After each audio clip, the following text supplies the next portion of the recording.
Assalamualaikum warahmatullahi wabarakatuh. Saya Wan Rintana. Saat ini saya ingin berbagi tentang tema bebaskan diri dari mental illness dengan hipnoterapi. Oke.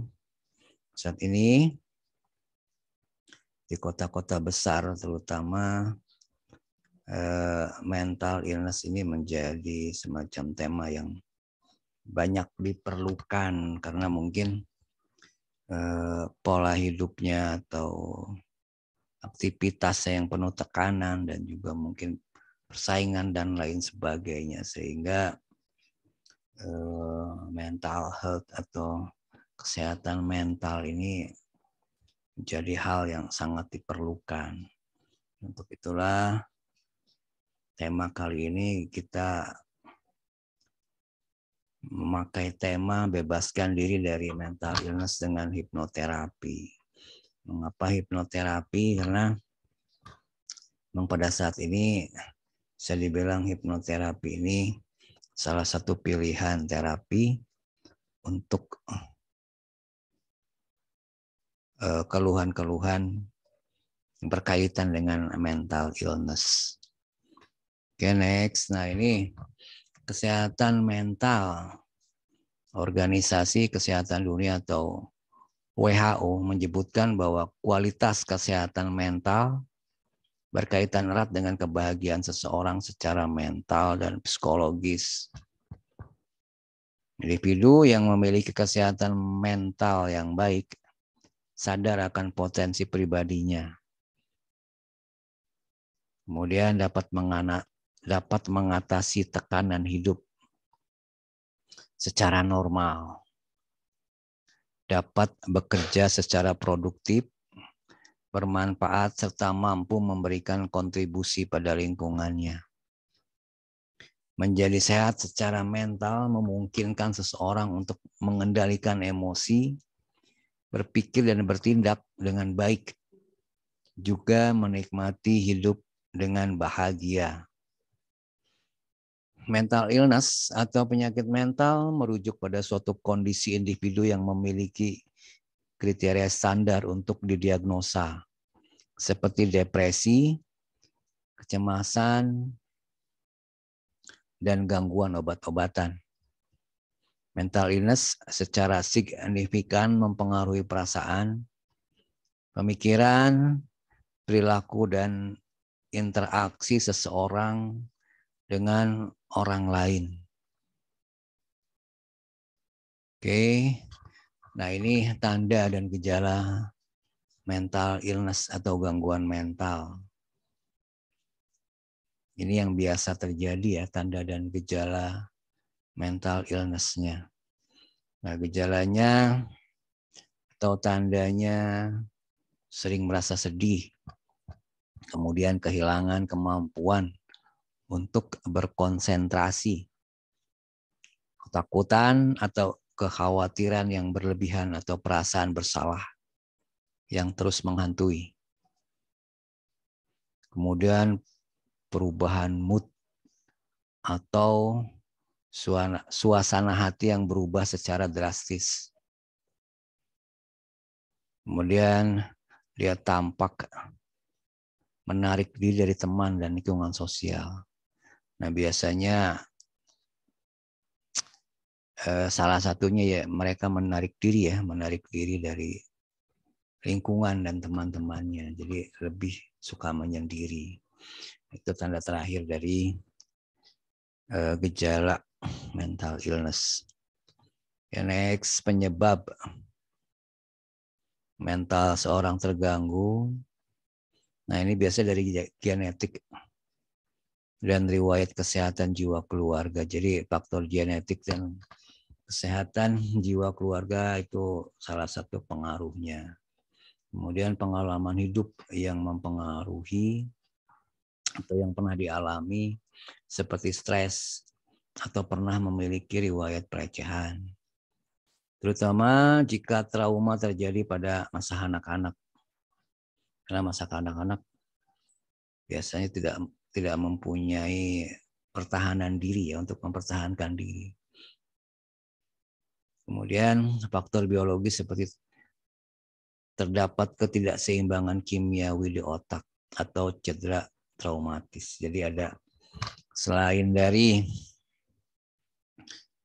peristiwa yang peristiwa tidak nyaman yang pernah dialami, ada beberapa faktor yang lain seperti genetik dan faktor biologis.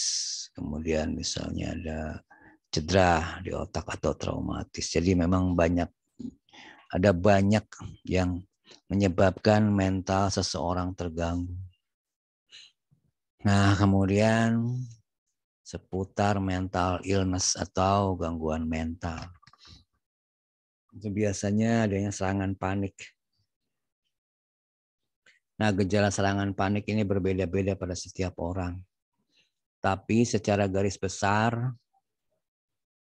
itu misalnya seperti jantung berdebar, berkeringat, kemudian bergemetar, sesak napas, sakit di dada, mual, pusing, menggigil, kesemutan, kemudian depersonalisasi. Atau dengan kata lain seolah hal-hal di sekitarnya tidak nyata. Atau sensasi seperti keluar dari tubuhnya sendiri. Kemudian ada perasaan takut mati. Serangan-serangan ini adalah serangan panik, ini adalah serangan yang secara garis besar ada kemungkinan juga ada penambahan atau mungkin berkurang ya atau pengurangan. Tapi ini secara garis besar ini serangan panik biasanya seperti ini gitu tanda-tandanya atau gejalanya. Oke, serangan panik atau panic attack terjadi secara spontan dan bukan sebagai reaksi dari sebuah situasi yang penuh tekanan. Serangan panik terjadi tanpa alasan dan tidak dapat diprediksi kapan datangnya. Selama gejala serangan panik berlangsung, orang yang mengalaminya akan terjebak dalam teror dan ketakutan yang luar biasa, hingga merasa seperti akan mati, kehilangan kendali atas tubuh dan pikiran, atau mengalami serangan jantung. Penderita juga akan diteror perasaan khawatir terhadap munculnya serangan panik selanjutnya. Ya, itu memang tadi ada mungkin pengulangan dari kalimat sebelumnya, yaitu serangan panik terjadi tanpa alasan dan tidak dapat diprediksi, sehingga yang menderita serangan panik ini juga akhirnya merasa khawatir terhadap munculnya serangan panik selanjutnya, karena yang itu tidak terjadi tanpa alasan dan tidak dapat diprediksi. Ya. Oke. Nah, ini ada panik, ada manik. Nah, ini gejala manik ya, yang lebih terkenal dalam gejala manik ini biasanya untuk yang menderita bipolar. Ya, gejala manik yang paling sering muncul antara lain merasa terlalu antusias dan bersemangat, namun tiba-tiba bisa berubah kebalikannya, menjadi sangat sensitif dan mudah tersinggung, kemudian banyak makan, hanya tidur sebentar. Nah, untuk orang normal mungkin tidur 6-8 jam. Nah, penderita manik ini cukup hanya tidur sebentar tapi bertenaga, seolah-olah tidak butuh tidur. Kemudian juga biasanya bersikap gegabah dan melakukan kegiatan-kegiatan yang berisiko tanpa pikir panjang. Kemudian berbicara dengan sangat cepat dan mengubah topik pembicaraan dari satu topik ke yang lainnya, itu biasanya tidak nyambung. Gitu ya. Terus tidak bisa berpikir jernih. Anda bisa juga dapat melihat hal-hal aneh. Nah, sini Anda tuh maksudnya yang menderita manik itu biasanya bisa juga dapat melihat hal-hal aneh dan mendengar suara-suara misterius yang sebenarnya tidak ada. Itu mungkin seperti halusinasi. Nah, manik bisa termasuk bagian dari gangguan bipolar atau jenis depresi lainnya. Gitu ya. Ini perlu digarisbawahi, manik itu termasuk bagian dari gangguan bipolar atau jenis depresi lainnya. Nah, bipolar ini biasanya perubahan sikap yang cepat yang tadinya sedih, senang, dan segala macam. Itu biasanya bipolar sebutannya. Kemudian berbeda dengan serangan panik. Periode manik cenderung lebih tahan lama. Bagi seseorang yang mengalami ini untuk pertama kalinya, hal ini bisa meningkatkan kecemasan, sehingga beberapa gejala serangan panik juga bisa muncul. Ya. Jadi ini ya beda dengan panik. Kalau panik biasa cepat. Nah, periode manik ini cenderung lebih tahan lama, gitu, lebih lama dari panik. Mungkin itu bedanya, salah satu bedanya. Oke, nah ini psikotik. Psikotik adalah jenis istilah medis yang merujuk pada keadaan mental yang terganggu oleh delusi atau halusinasi.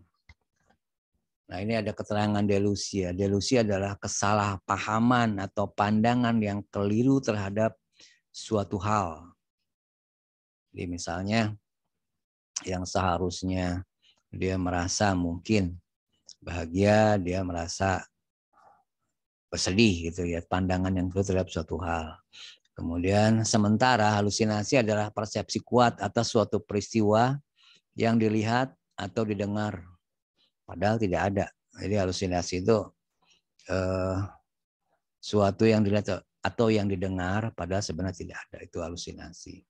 Nah, psikotik adalah pencetus utama dari banyak gangguan mental, termasuk skizofrenia, depresi, gangguan skizoafektif, dan gangguan bipolar.